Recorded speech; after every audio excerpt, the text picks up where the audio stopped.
So these are my 5 biggest regrets of high school. Coming from someone who's about to be a senior at Phillips Exeter Academy. Let's go. I don't mean know for sure. Extra time, extra energy. Open your mouth and ask, okay? Oh, it's gonna be all chill and good if you don't shut up and worry about bigger things. But I do understand why. This is my time, my energy, my emotions. Let's respect ourselves. So let me continue my testimony. I'm like, what? Let's keep it a book. What are you talking about?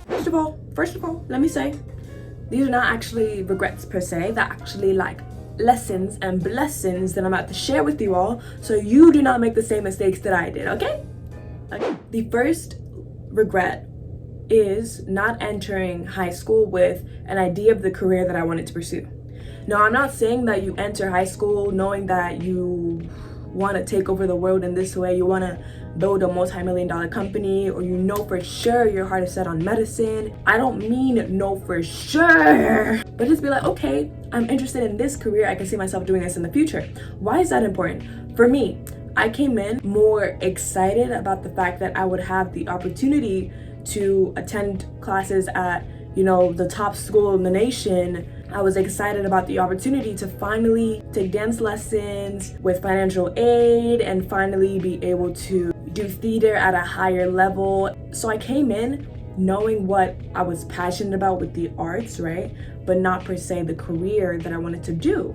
So that means that when it came to my clubs, I kind of went with what was comfortable. Yeah, I did try out entrepreneurship club during my first year, which was the COVID year, but having an idea of what I wanted to do could have saved me confusion. It could have saved me stress. It could have saved me overcommitting to things that I did not need to be doing. And when I finally got LinkedIn, I realized all the amazing programs that were out there that I had no idea about for years.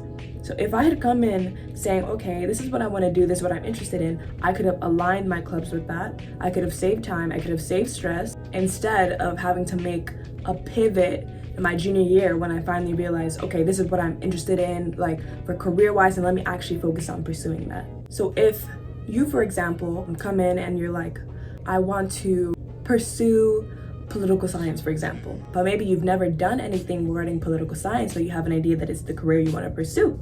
So what you want to do is go ahead and be like, look for clubs on whatever school directory or by word of mouth, ask people what clubs there are for so-and-so political science or whatever you want to do. At my school, there's like Democratic club, there's Republican club, the student government, you can get involved in that. You can also get involved in volunteering for organizations either where you're from locally or organizations in your boarding school environment or in your high school environment, wherever you live. So that's a way to start being intentional. Obviously, as you grow and your interests change, you may realize, okay, you want to pivot to something else, but at least you came in prepared. At least you were not spending extra time, extra energy, doing a bunch of things and not having a direction, okay? The number 2 regret, the second regret, is not asking enough questions or asking for help earlier on. A lot of people that get into the school I'm currently at, very smart, overachievers, great people, right? The only difference between us is the amount of resources that we were exposed to. 2 students coming from 2 different high schools could be equally smart, but they have different experiences and different resources. Student A over here, they could have went to public school that wasn't as funded well. They had limited resources, they had limited extracurriculars, but they did their best with it and they stood out. They tried to challenge themselves academically. Straight A student, they showed leadership qualities, a very promising student. Student B could have come from a private school. They could have parents who were very rich. They could have grown up around connections, what people consider connections or whatever. They could have been a varsity crew person since elementary to middle school, while student A has no idea what varsity crew is.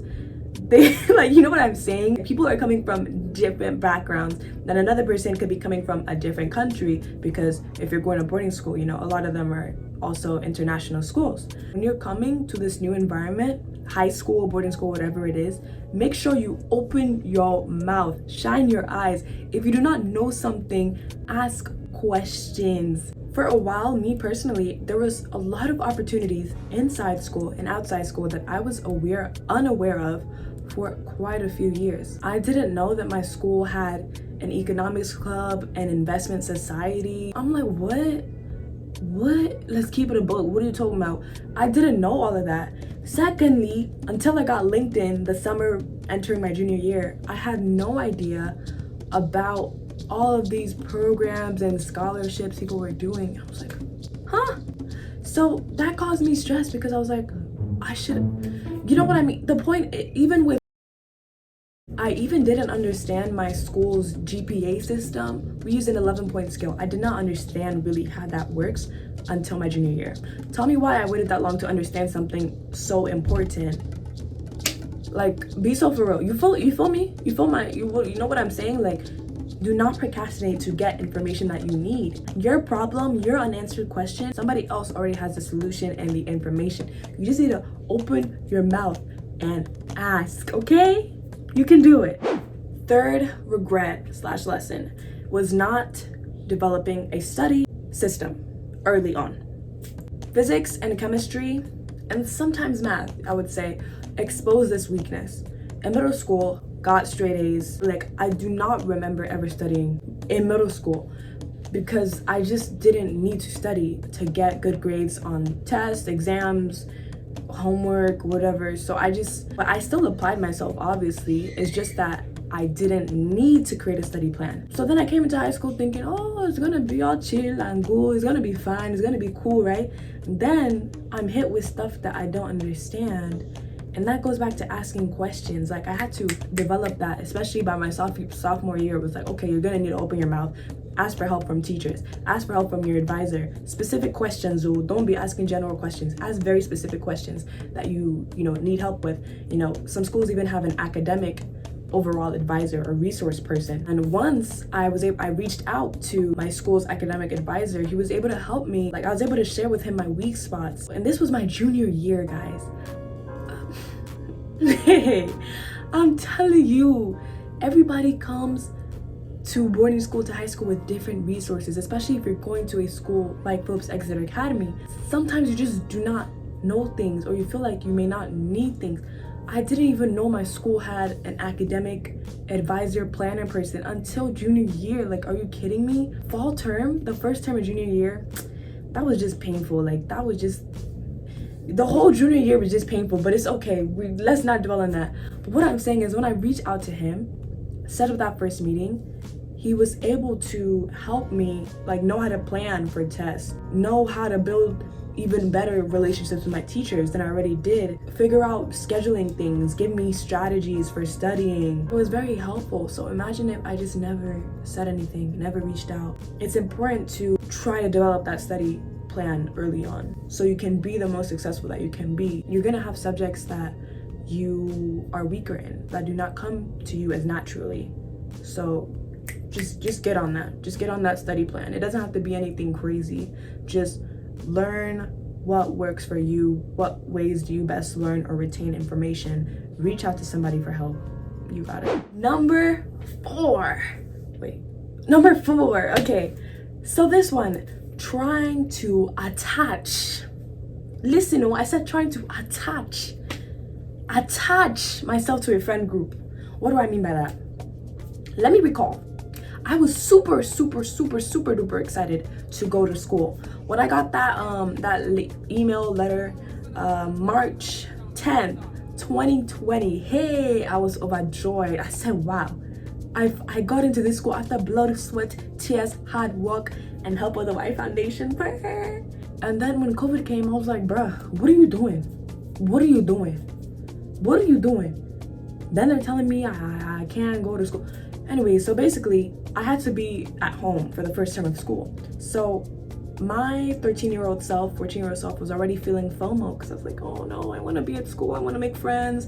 And a major fear, I was thinking about, okay, I'm scared that people will already develop their friend groups, and that when I come on the campus, the friend groups are gonna be made, and I'm gonna have a hard time finding friends. I beg, if you don't shut up, if you don't shut up, I worry about bigger things. But I do understand why I thought like that, because I was a little girl and I wanted some friends, okay? and it was a new environment. I was excited. The point is,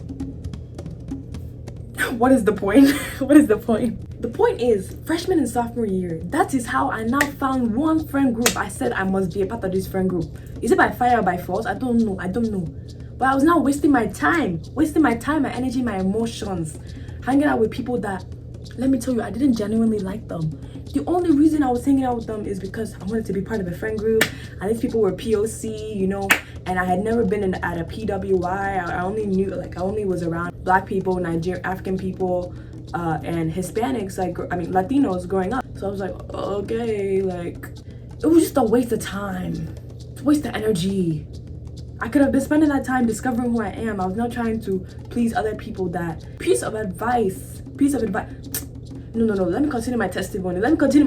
Because this one is a serious testimony. Because it's only the grace of God and my parents that pulled me out of that rubbish mindset.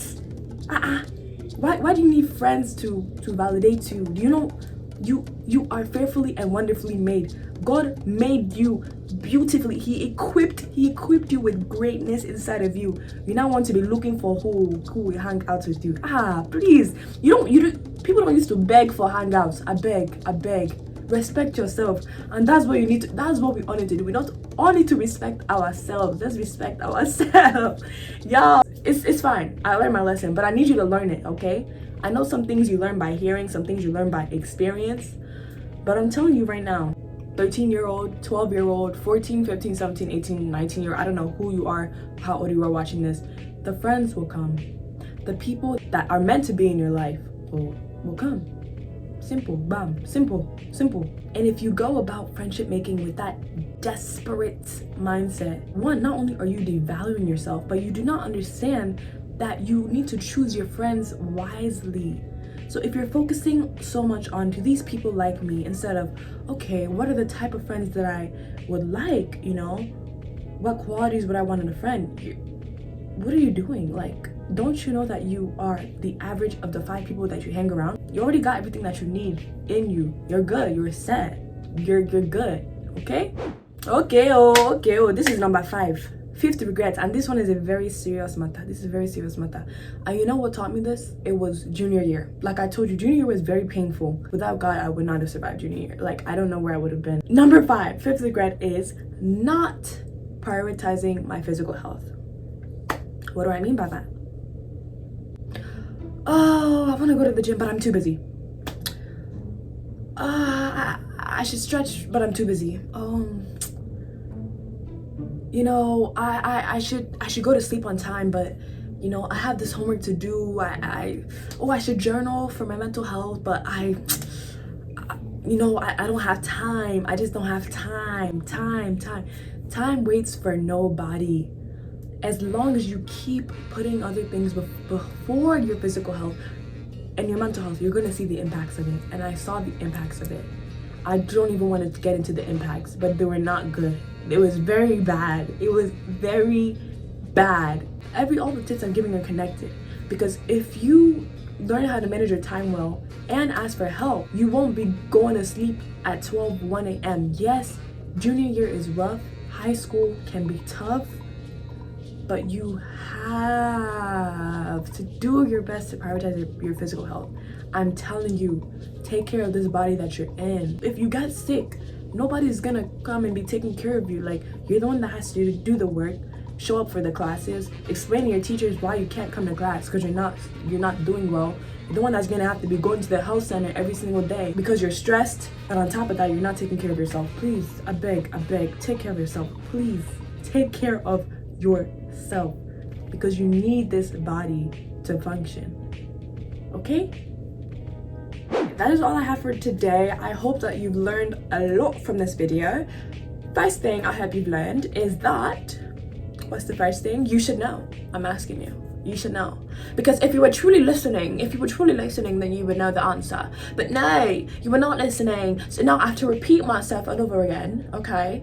So, first thing that I hope you learned is that you should enter high school with an idea of what you would like to do with your future. It does not have to be set in stone, but an idea of the career you would like to pursue. And then you should also be asking questions early on, not only about the career, but also about like your courses.